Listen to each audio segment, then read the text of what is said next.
everyone. Today I want to swatch all the colors in the set so you can see them.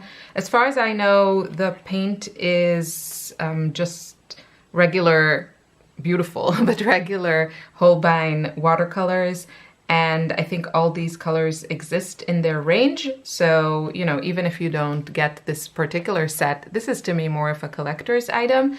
But I've been kind of, ever since I saw their previous collaboration, I really wanted to get my hands on something from this collaboration between Yuko Higuchi and Holbein.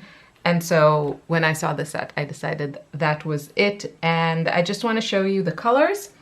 So you know what is included in this set if you decide you want to get it, or just these colors from the Holbein range. You can, of course, buy them open stock. Hey everyone, so let's get into the swatching. Now I do want to say about this set that it has quite a unique selection of colors from the Holbein range. It has quite a bit of paints that have multiple pigments in them. And I'm just mentioning it because some people don't like it. And also there aren't a lot of like expensive pigments in this set. There are like a couple of cadmiums, but that's pretty much it. And quite a few of these have white added to them. So this is just something to keep in mind. I think a lot of these colors, you know, if you like them, they're very nice to use straight out of the tube. They can be great convenience colors. But I wouldn't say this is like a great, super versatile starter set. So I just wanted to mention that. The first color that I swatched is Opera, and I love Holbein's version of Opera.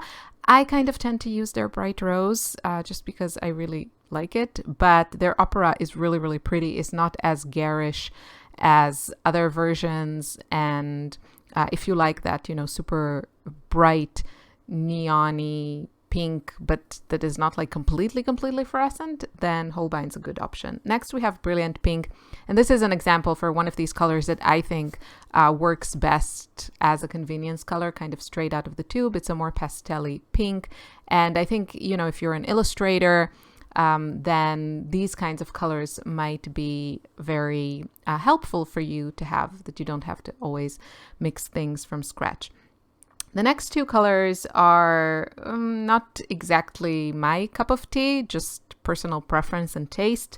We have Cadmium Red Purple, which I had high hopes for, and it's just a red. So I hardly ever use red in my paintings. It's just not really a color that I like. And when I do, it tends to be very orangey. Now, Holbein actually has a couple of those that are really nice in their range. One of them is called Scarlet Lake, and then they have also Cadmium Red Light. And those I really like. They're a lot more on the orangey side. But that's just me. The next color is Permanent Yellow Orange, and it's a very orangey yellow, which I personally like. Then we have Permanent Yellow Light, and this one is kind of more on the, you know, kind of a more greenish yellow. It's like a good basic yellow. It's not super lemony, so it's not extremely cool, but yeah, it's like a good primary. Then we have Brilliant Yellow number 2. This is also a color that most brands make now. It's kind of standard, and it's again more of that opaque pastel type of color. Next we have Olive Green. This one I was really excited about because I love using olive greens. Right now my favorite version is Daniel Smith's version, but this one is also really nice. Then we have Permanent Green number 1. This is like, as you can see, it's super vibrant, not my cup of tea of green, but you could definitely, you know, first of all, some people like this color and you could definitely kind of tone it down or use it for mixtures. Next, we have Hooker's Green. This is another kind of classic color.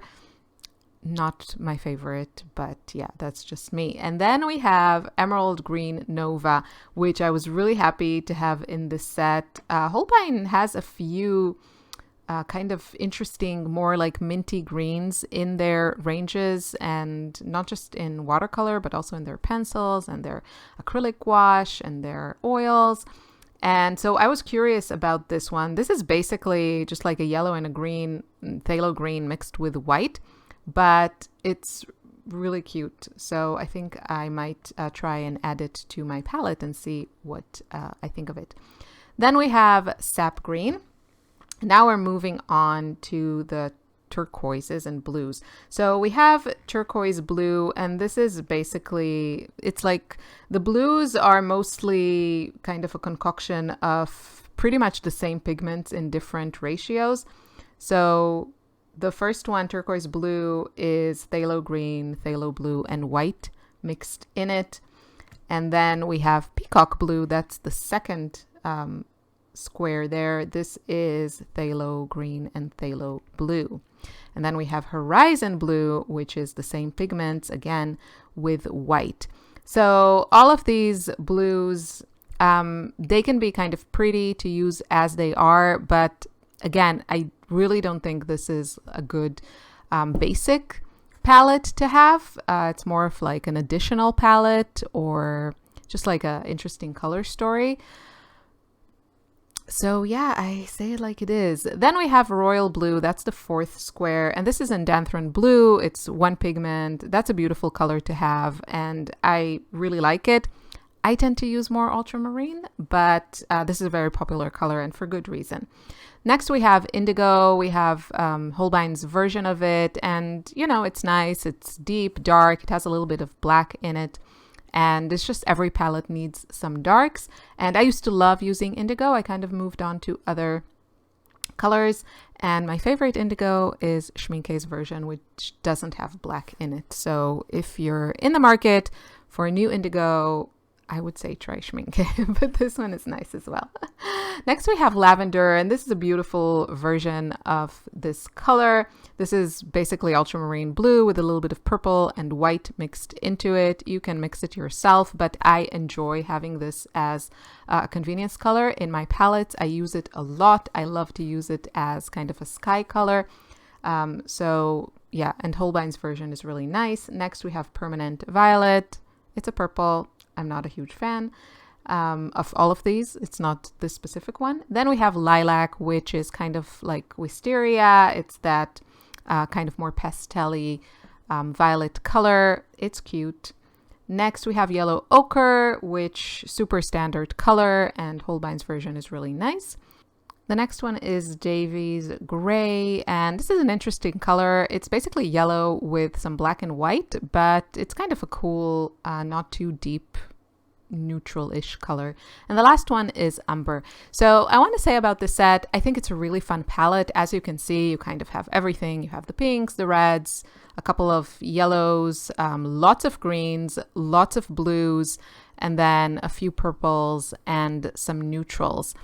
I would say if, like me, you really, really enjoy this artist and you want this kind of as a collector's item, then this set is great. But if you're just in the market for some watercolors, there are better options.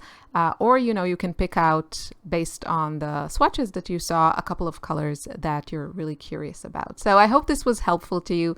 Thank you so much for watching. I'll see you soon in another video. Take care. Bye-bye.